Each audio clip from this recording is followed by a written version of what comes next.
Welcome to WagerTalk TV. Kelly Stewart here with Dave Koken and Brian Leonard. Time to talk some AFC North Turkey Day games. Baltimore at Pittsburgh. This one opened Baltimore -2.5. Now up to 6 at one of the bookmakers here in Las Vegas. Total 44.5, pretty much across the board. There's a couple of 45s offshore gentlemen. Dave, look. You mentioned just as we were chatting before we started this video that this game might have a chance of not being played. Can you elaborate on that quickly? Well, yeah, and of course, Pittsburgh's the favorite. I think you accidentally said Baltimore was favored, Kelly. The Steelers are the favorite. But Baltimore's got COVID issues as far as the positive tests are concerned, and they're getting to the point where if in this next round, they get one or two more, I guess they've got a problem with available players. But I'm not sure. Look, I understand that in college, you can't just sign somebody, out of class or somebody and say, go play on the team. In the NFL, look, I just sign an extra guy. So I think this game's getting played. This would normally be the type of spot where you look to be a little contrary and take the Ravens because, they played a couple of games that haven't been very good. Big divisional game. These teams usually play really close games. But there's a lot of negatives in this Ravens team right now, and that doesn't have anything to do with the testing. It has more to do with Lamar Jackson and the fact that it's not just that he's not playing particularly well. He also can't keep his mouth shut.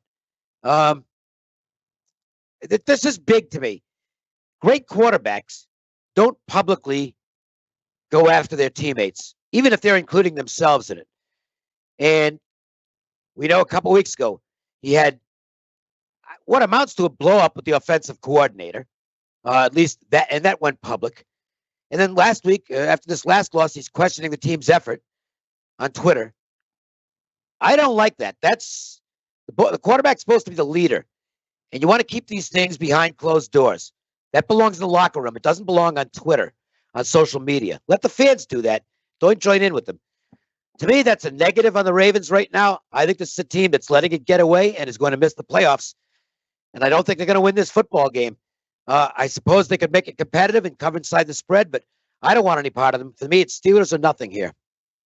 That's some great insight, Dave. That's something that I miss. I'm a big Lamar Jackson fan, though I do think defensive coordinators have really started to figure out his running game. Brian Leonard, big-time divisional game here. At what point in time is it worth a play on the Ravens? Do we see a 6.5 or a 7 by game time?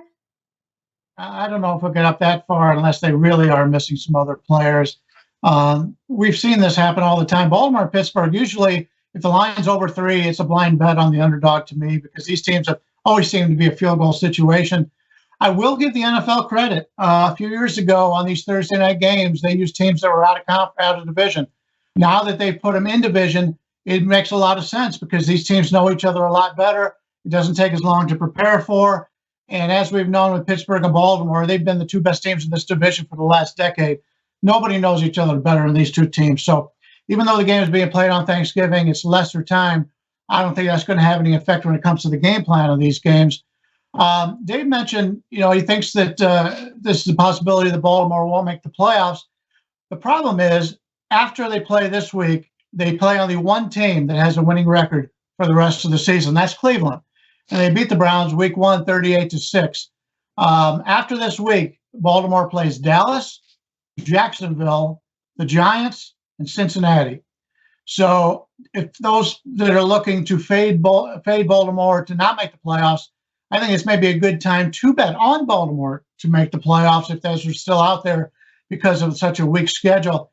The concern I have right now with the Steelers, that run offense has been really struggling as of late. 4 straight games under 110 yards offensively, 3 of the 4 under 50 yards. So they're not going to run the ball on this Baltimore team. That's going to be a concern. If you remember the first meeting, Steelers wins that game 28-24. But Baltimore had a 457 to 221 yardage edge. It was a -3 turnover differential that hurt the Ravens. But yet, ever since then, too, Baltimore's had problems taking care of the football. Dave mentioned Jackson with the problems he's had at quarterback. The Steelers probably one of the top 2, if not the best defense in the NFL. I'm a little torn on this game. I wanted to play Pittsburgh, but the line's a little bit higher than what I wanted. So we're going to probably sit back and just enjoy our turkey and watch this game. I'm kind of with you there, Brian. I don't think I'm going to be getting involved in this one, though. I will be getting involved in the other two games. Make sure you guys head over to our WagerTalk YouTube channel and check out those other game videos.